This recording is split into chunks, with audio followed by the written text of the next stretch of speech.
Hey, FlimsyLunchTray here, and welcome to World of Warships for our Friday highlight video, which finally I'm showcasing the Wisconsin.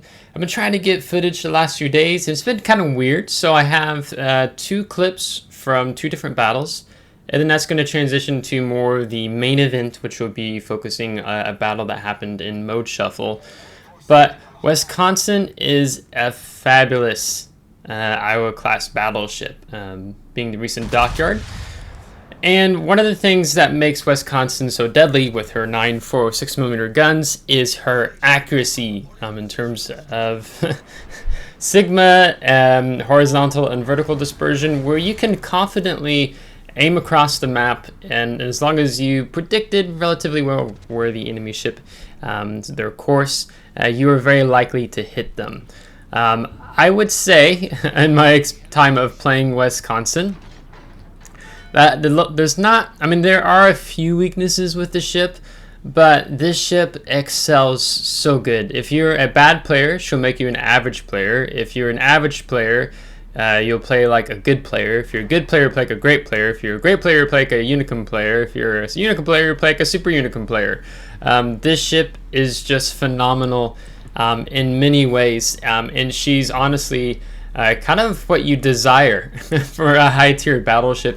And having such accurate guns.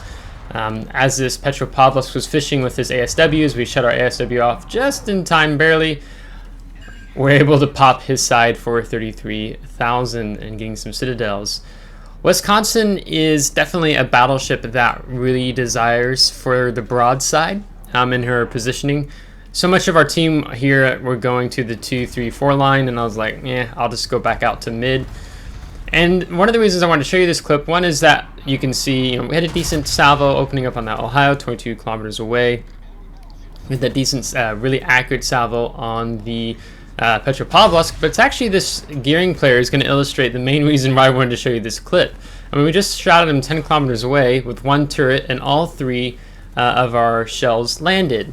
Now we have our other two turrets loaded. We still have armor piercing. We'll switch over to high explosive after this. But I mean, how many times have you been harassed by a destroyer as a battleship in the game and just wished that your dispersion wouldn't troll you, and you could just take care of that destroyer threat all by your lonesome? Now, this gearing player is making it pretty easy because he's has this condition known as straight Linus. He's not really WASD hacks. So when you have, you see destroyer players do this, and like they're just sailing a straight line, like, if only my whatever battleship was just accurate enough just to like punish him to think he could get away with this as the gearing he just DCP'd. And you can. I mean, just look, I mean, that second salvo earlier on, the first was all three of the one turret landed, then all five of the six landed. And you can just repeatedly just be punishing destroyers like this. That don't respect how accurate your main battery guns, and the same would also go for cruisers. Like a little after this, I killed the Brisbane back there on the 3 line. But this battleship just offers so much here in the game, and we've just barely scratched the surface as for some reason the gearing decided to go with widespread. So we're going to go ahead into the next battle. I'm going to showcase a few things here. One of the things with Wisconsin, because when you play her, you'll feel so confident in your ability to reliably and accurately make shots, especially on ships that are sitting still or moving very slowly. You'll be cheeky. You'll start looking for these type of shots like here, this Wisconsin, or this enemy Yamato, he's just showing enough of his cheek where we're hoping to maybe get a citadel or kill him. We do get a citadel, but we don't get the kill just because he is quite tucked in close to that island. But I found myself regularly looking on various maps, like even Hotspot as an example. I think it's called Sleeping Giant, where you're kind of looking for these low cutout in the islands, and you're just wanting to make those cheeky shots. Here's an example of the AA, as we have the United States, as he's kind of leaving this flank way too late after we've completely evaporated this flank. And that was like 5 of the actual attack aircraft, and now we're going to be shooting down some fighters. I think that was one of the 6th one. But having the defensive AA is extremely helpful. And here's the United States. Now, we should actually let us a little bit more, but we just used our funny button, and I'll talk more about that funny button as we get into the main battle feature, as you take for almost 48,000. But there's two things this main funny button does. It gives us a faster reload time and a negative 80% off the cooldown time of our consumables. So you can get all your consumables back up in very quick order. And I've actually completely respec'd Halsey just for the Wisconsin. And I had this happen twice, where you get towards the end of the randoms battle. Like, this was a 9v9, so it wasn't as many ships to shoot. And then, you know, bringing the battle to a close, picking up the Confederate skill and reducing the reload time on our main battery. So I think we dropped down to beneath 25 seconds here, and then you take into account adrenaline rush, you know, you can get it down lower and lower. So here's the main battle. So this is going to be in mode shuffle. So let's go ahead and start just talking about the fundamental things of the ship. Now, in terms of her main battery, she has a 2.0 Sigma. This puts her in 6th place for the highest Sigma of all currently 29 battleships, tier 10 battleships in the game. Her vertical dispersion is number 3 for 75 meters, only to be beat out by Kremlin and Slava. But this, like, I think Kremlin gets better dispersion the closer you are, where like Slava's better dispersion further out. But then in terms of horizontal dispersion, the list here has 149 meters. She has among the best in the game. She ties 149 meter horizontal dispersion with 7 other battleships here in the game. So this, the main battery, is really the bread and butter overall for the Wisconsin. For myself, I've taken the Artillery Plotting Room Mod 1, which gives me a 27.9 kilometer range. And then with spotter plane, I mean, you look at the mini-map, like, where can we not hit on the map? I mean, here in a bit, we're going to be on the 9 line, and we're still going to be able to shoot halfway over into the 1 line here in the game. So, you mean, because you're confident you can reach out and hit things, and I'll talk tomorrow about more of the upgrade commander build and some different things I've done. Actually, something very much different than I do in normal, so to speak, for my battleship builds. But with the high explosive, you can penetrate 68 millimeter armor. You fire chance for a single shell is 36%. And then your armor piercing, it's the 13,500 if you get a Citadel. Now, I think public commanders who play Slava or have the Slava, I don't have Slava yet, probably feel quite comfortable playing Wisconsin.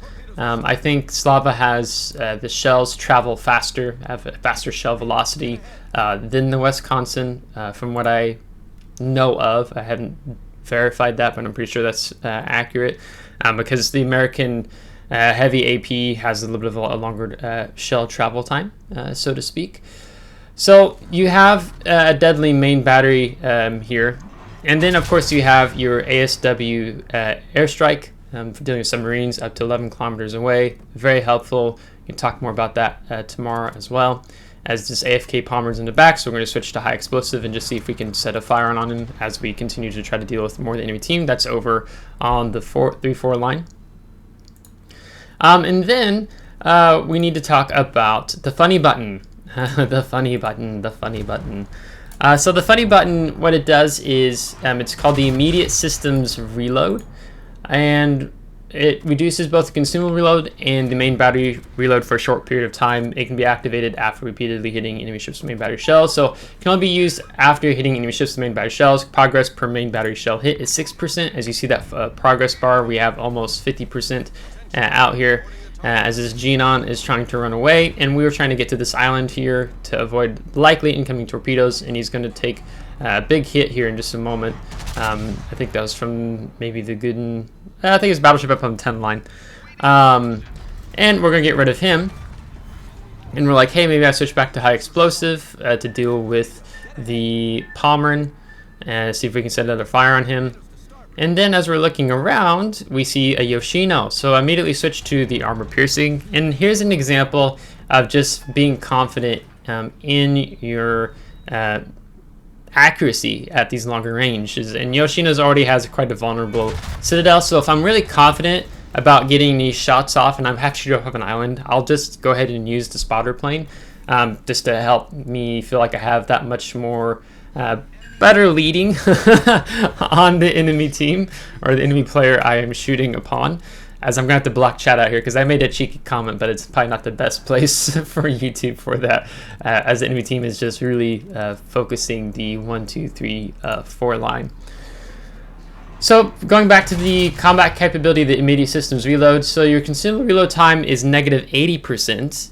Your main battery reload time is reduced by negative 50% and has the action time of 20 seconds. So you're able to get multiple salvos off, and then you are able to get your any consumables you've used, right? So what I've done, I'll talk about this tomorrow.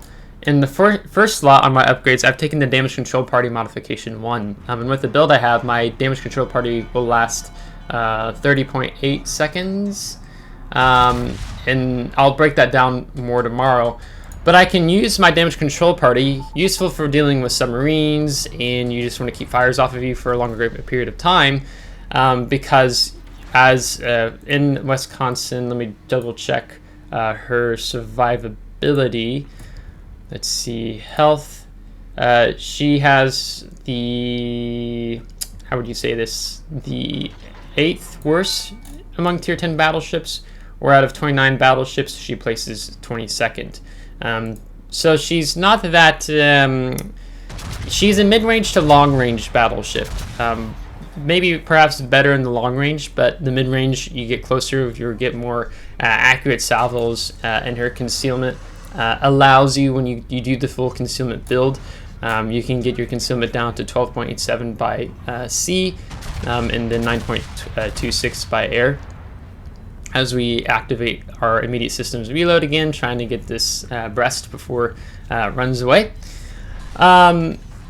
So you can play comfortably, and when I usually say mid-range in tier 10 or the high tier is 12 to 15 kilometers, so that works well around her 12.87 detectability by sea, so you just see I think 12.9 is what they just rounded up to. So it plays quite well, because you don't have a lot of hit points. You don't want to be in very long extended engagements, but my point of bringing up the damage control party mod 1 is that you have an action time on that for 30 seconds, so you could use your damage control party modification 1 and then immediately turn around if you have your funny button ready, press the F key, and then have your damage control party cooldown time back to will come off cooldown time in, let's see, let me throw on November Foxtrot as a combat signal here.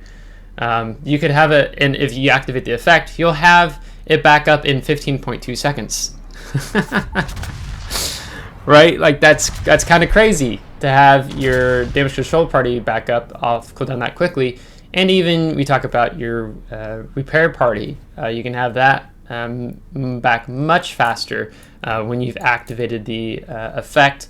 So we'll again talk more about the build tomorrow, but this ship just is phenomenal. All said and done, you know, you have your damage control party, you have your repair party, you have your spotter plane, which allows you to just reach across the map, and then you have that defensive AA. So just kind of going over those things in general. So in terms of the play style of the Wisconsin, she plays best, again, the mid to a long-range battleship. You know, here you can see we've taken little potential damage. We haven't even had to use a heal yet.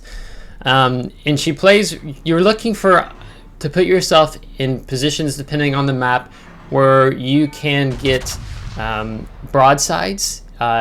If you're able to set yourself up in Wisconsin to be punishing, get a punishing crossfire setup, Wisconsin excels in getting the enemy team in a position and setting your team up where you can set up a crossfire on the enemy team. I mean, I've been playing, I have Wisconsin both on my EU server and NA server, so I'm really glad that I have got her on both servers, because this ship is cracked, okay? Like, I'll probably do a video and just be like, this is the most overpowered, broken Dockyard ship that Wargaming has done yet, in comparison to all the other Dockyards.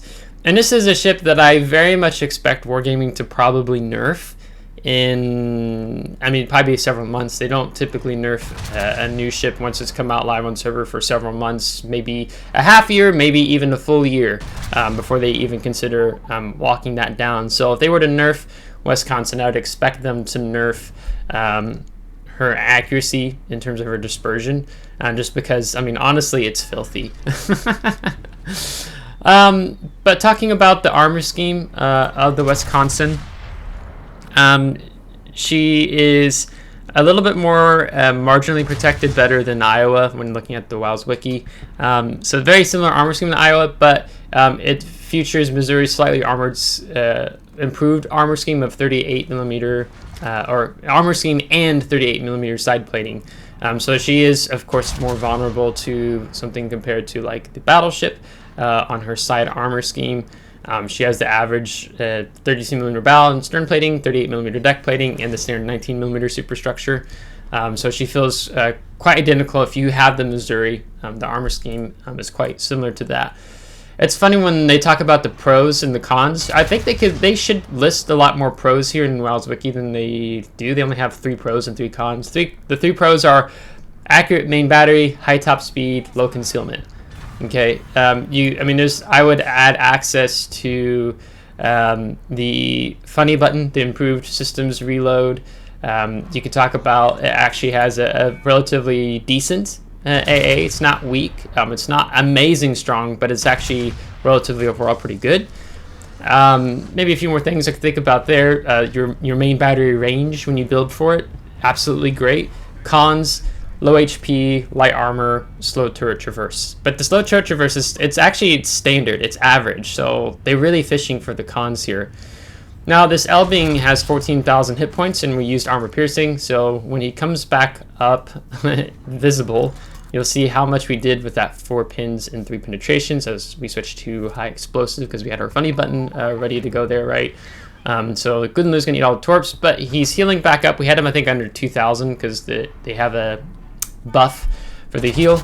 And then, you know, as we showed in the very first clip, you know, you don't worry that your salvo is just gonna shotgun. You're gonna give an enemy destroyer a car wash.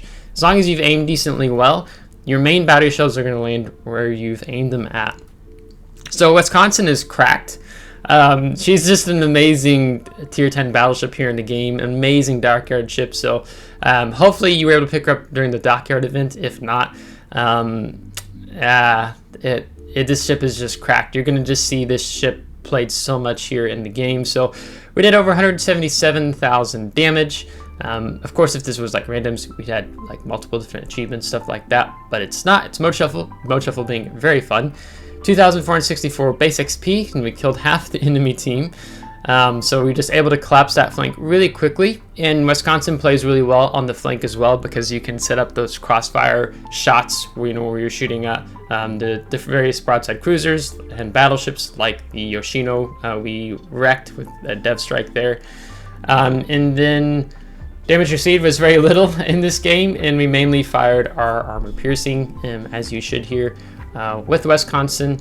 And you pair her with Halsey to get the enhanced skills, whether that be the gun feeder and the grease the gears, which I'll talk about in tomorrow's upgrading commander build video. And we'll talk about a few possibly different things you could run on your upgrades, a few different things you could do with your commander skills. But I'm very happy and pleased with the build I have.